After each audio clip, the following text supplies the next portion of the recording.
பெண்ணாக எவ்வளவு சந்தோஷமாக ஆனந்தமாக ஆடி பாடிக்கொண்டு வந்தேன். இருந்தாலும் இந்த இடத்தில் எனக்கு ஒரு குழந்தை பிறக்கும் என்பதை கனவில் கூட நினைத்து பார்த்ததே கிடையாது. என்னுடைய தந்தை சொல்லி அனுப்பி வைத்தார். தேவலோகத்தில் இருக்கிற தேவர்கள் எல்லாம் சூழ்ச்சிக்காரர்கள், ஏதாவது ஒரு சூழ்ச்சி செய்து விடுவார். ஆகையினால் அவருடைய சூழ்ச்சிக்கு ஏதுக்கப்படாமல் நீ பூலோகம் சென்று வர வேண்டும் என்று சொல்லி அனுப்பி வைத்தார். அந்த வார்த்தையை கேட்காமல் இவரோடு சந்தோஷமாக இருந்து இந்த குழந்தையை பெற்றெடுத்து விட்டேனே. இந்த குழந்தையோடு என் தந்தை முகத்தில் எப்படி விடுப்பேன்? அப்பா, இந்த பாவி நிலைமையை பாரப்பா. உன்னுடைய மகள் எவ்வளவு கற்பு கடைசியாக வாழ்ந்தேன். என்னுடைய கற்புக்கே கலகம் விட்டேன் அப்பா. மலையோரோ வீசோ காற்று மனசோடு பாடும் பாட்டு.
இந்த தேவலோகத்திலேயே அழுது கொண்டே இருக்கிறேன். இப்படியே அழுது கொண்டிருந்தால் எப்படி? எனக்கு ஒரு விடிவு காலமே கிடைக்காதா ஆண்டவா?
சுவாமி, நான் வேண்டாம் வேண்டாம் என்று சொன்ன என்னுடைய வார்த்தையை கேட்காம என்னை கட்டி விட்டு ஒரே ஒரு முத்தம் தான் தந்தீங்க.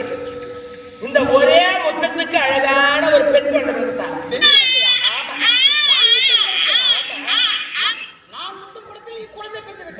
அதுவும் தெரியாதா?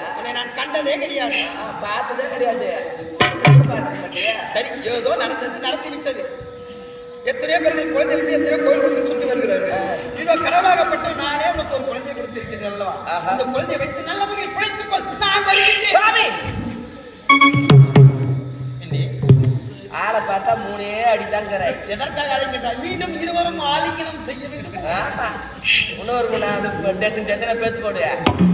இன்னொரு பாலோடி ஒன்று வச்சிடறேன் ஊர்ல. சரி, என்ன குழந்தை இது? அழகான பெண் குழந்தை பிறந்திருக்கிற. பெண் குழந்தை இருந்தாலும் தேவலோகம் வரும்பொழுது கன்னி பெண்ணாக சின்ன சிறு குழந்தையாக வந்தேன். அப்படி இருந்தாலும் இப்ப குழந்தை எடுத்துக்கொண்டு பூலோகம் என்னால போக முடியாது சுவாமி. இந்த பாதி வாழ்க்கையில் எத்தனையோ கொடுமைகள் இருந்தாலும் ஏற்கனவே ஒரு கஷ்டத்தை அனுபவித்து அழுது கொண்டிருக்கிறேன். இந்த கஷ்டத்தை என்னிடத்தை ஒப்படைத்து விட்டு போறீங்களா நியாயமா? இதற்கு ஒரு விடிவுகாலம் சொல்லிட்டு போங்க சுவாமி. என்னே, நீ எதற்கும் கவலை கொள்ள வேண்டாம். அப்படியா? இதற்கு விடிவுகாலம் நிச்சயம் உனக்கு கொடுக்கிறேன். இந்த குழந்தைக்கு தந்தை என்று கேட்கும் பொழுது அப்ப சுவாமி என்ற ஒரு அழை அழைத்த குரல் கொடுத்தால் போதும். ஒரு கட்டம் அது கட்சியிருப்பேன். அது விடிவுகாலம் நிச்சயம் உரைப்பேன். இப்பொழுது புறப்படு போகலாம்.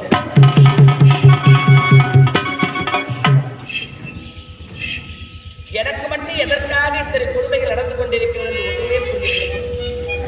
தேவர்கள் அனைவரும் இப்படியெல்லாம் என் மீது ஆசைப்பட்டு என்னோடு ஒன்று சேர்ந்து குழந்தை பிறக்கும் என்பதை நினைத்து கூட பார்த்தது கிடையாது. இந்த பாவிக்கு தானா இந்த கொடுமையெல்லாம் நடக்க வேண்டும்? அப்பா, என் வாழ்க்கையில் நடக்கக்கூடியதெல்லாம் நினைத்து இந்த பாவி அங்கமே கொதிக்கிறது. அப்பா, உங்களை நினைத்து இந்த பாவி அழுது கொண்டிருக்கிறது. உங்கள் முகத்துல எப்படி விழிக்கப் போகிறேன் என்று தெரியவில்லை. அப்பா, இறைவன் அவன் சோதனைகள்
தந்தையை சந்திக்கலாம்.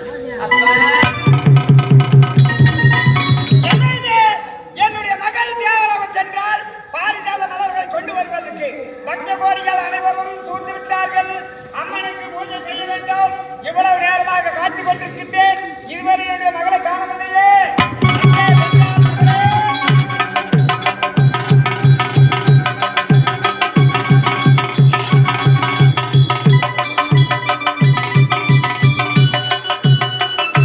பாரிஜாத மலர் இன்னும் கிடைக்கவில்லையா என்று ஒன்றுமே புரியவில்லையே. என்னுடைய மகள் அதிகாலையிலே வந்து விடுவாள். இவ்வளவு நேரமாகியும் வரவில்லையே. காரணம் என்னவென்று புரியவில்லை. ஒன்றுமே தெரியவில்லையே மகளே.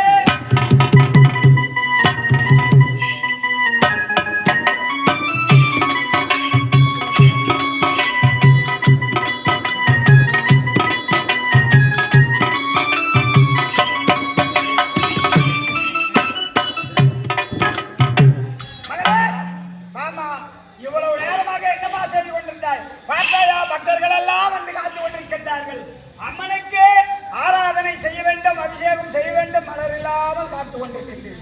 அப்பா உங்களுடைய வார்த்தையை கேட்டு தேவலோகம் சென்று மலர்கள் எல்லாம் பறித்து ஆரமாக தொடுத்து விட்டு விட்டேன். உண்டார்கள் அப்பா. என்னமா இது? உன்னுடைய கரமெல்லாம் உதறிக்கொண்டே வருகின்றாய். காரணம் என்ன? அப்பா அப்படியெல்லாம் ஒன்று கிடையாது. இவ்வளவு தூரம் சென்று வந்தேன் அல்லவா? ஓ, ஆகையினால் தான் நடக்கும். நேரமாகினால் தந்தை திட்டுவாரே என்று வருத்தம். ஆகையால் தானே. சரி கொடு, மலர் கொடு. இப்பொழுதே அம்மனுக்கு சாத்துகிறேன். என்னமா இது? இந்த மலரை அம்மனுக்கு சாத்துகின்ற நேரத்திலே மலரானது கருகருத்து போய்விட்டது. மாலை கருகருத்து விட்டது. காரணம் என்ன? ஏன் இப்படி ஆச்சு? அப்பா இதுவரை மலர்களை தொடுத்து வந்து மாலையாக கொடுப்பேன். அம்மனுக்கு அணிவிப்பிற அழகாக இருக்கும். இப்பொழுது கொடுத்த பாரிஜாத மலரானது அம்மனுக்கு அணிந்த உடனே கருத்து விட்டது. என்ன காரணம் என்று கேட்கிறீங்க? ஆமா, எனக்கு எதுவுமே தெரியாதுப்பா. எதுவும் தெரியாதா? தெரியாது. எதற்காக மாலை கருகருக்குது? சொல்லுமா. அப்பா தெரியாது. தெரியாதுன்னா சொல்லாதுமா.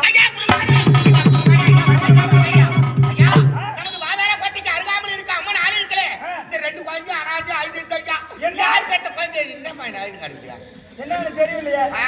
இந்த யார் பெற்ற குழந்தைய தெரியல. தெரியல. ஏய், சரி, இந்த குழந்தைய அம்மன் அடிக்காமல் வை. இங்க உனக்கு என்ன வேலை? போயிட்டே இருக்கும். கத்தி வச்சு